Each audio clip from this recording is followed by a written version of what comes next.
Hi, welcome to Mental Messy with Manny. I'm here to decipher my post-therapy sessions and in hope to just inspire, give you some wisdom, and maybe you can relate to some of the struggles that I'm facing, and maybe my therapist is somebody who has words of advice that you resonate with, or just stay tuned and listen. I am just sitting here outside enjoying this beautiful day. I think it's very important whenever you start to feel overwhelmed or you start to notice a pattern of negative thinking or just things that don't define you. Go outside. Even if it's for 5 minutes, like I know you're working and I know you're probably so busy, but you can take 5 minutes out of your day to just go outside and just refocus, recenter. Just something about vitamin D does so much for me, but you guys already know that. We're here to talk about the tea. So yesterday was a really good therapy session for me because on Sunday, downward spiral, just a downward spiral. I was really hard on myself because I'm very passionate about this podcast that my friend and I started, and so whenever I see a slight slack or we take our foot off the pedal a little bit, it does not do me any good. I start thinking all the terrible things and what others are thinking of us, and meanwhile people haven't noticed that we didn't post in one day. And so it's just noticing your patterns. And then what I did when I was in the middle of that downward spiral is I isolated myself. I turned on some worship music, I cried, I went to sleep early, and then I still couldn't shake it off the next morning.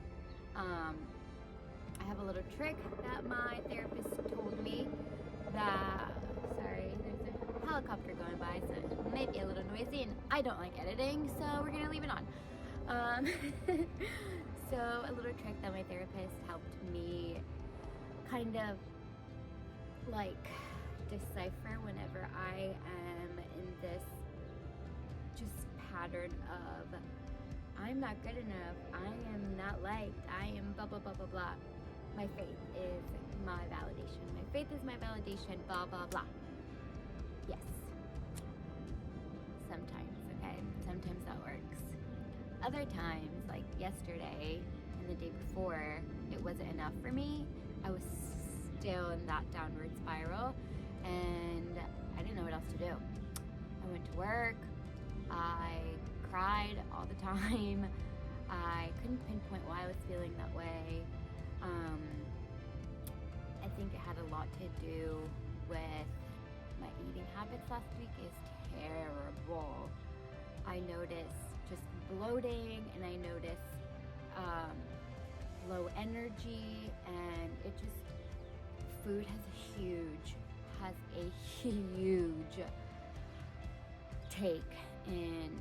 it has a huge part in how your mental health, how your mood, everything. And I noticed that.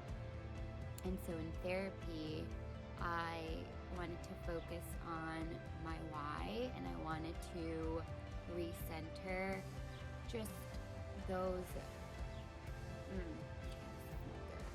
So like I was saying, sometimes you can get out of it and sometimes you can't.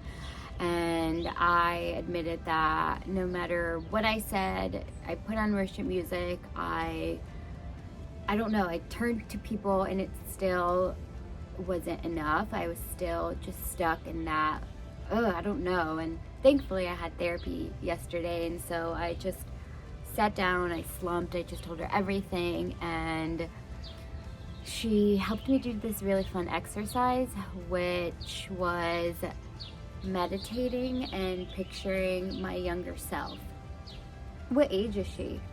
What is she doing? What is she asking from you? And so I pictured myself at around 10, 11 years old. and she was outside in the backyard of my cousin's house, which is where I spent a lot of my childhood, and outside is my happy place. And so I asked her, me, my younger self, what she wanted, and she wanted company.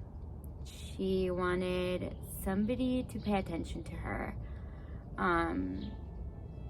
And I don't know if that's an indication that I was lonely or, because I was 10 and technically I did have a 3-year-old sibling at the time.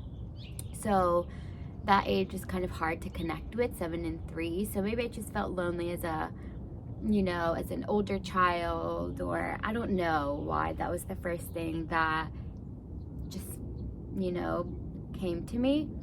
But I pictured myself hugging her, me, and it was just so freeing, and I was able to take a deep breath.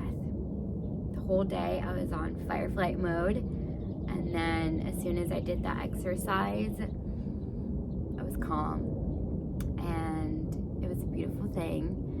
And I also told her some of my concerns about our podcast, and obviously whenever you start or launch something, you want all your friends to share, and you want just the most possible engagement. And because I haven't been getting the expected and honestly unrealistic feedback, then I just tear myself down. And I think there's so many other podcasts out there. Why would people want to listen to us? Like, just silly things.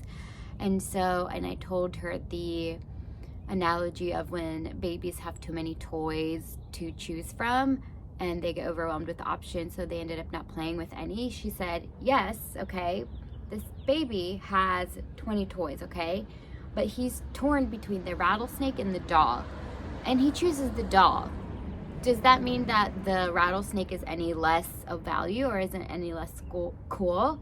No, it's just a different toy. It's a whole different, it's different. And putting it that way really helped me to realize that I've already impacted maybe 3 people with this podcast, and that has been amazing. And if we can continue to impact more people, then that will be a success in my book. And I'm excited because tomorrow, Wednesday, we release our mental health episode where we have one of our friends, Eli, come and talk to us about his professional experience in the mental health field. And I would love for you guys to check it out. Follow us on Instagram at the Millennialish Podcast and see what we have to say. Thank you, guys.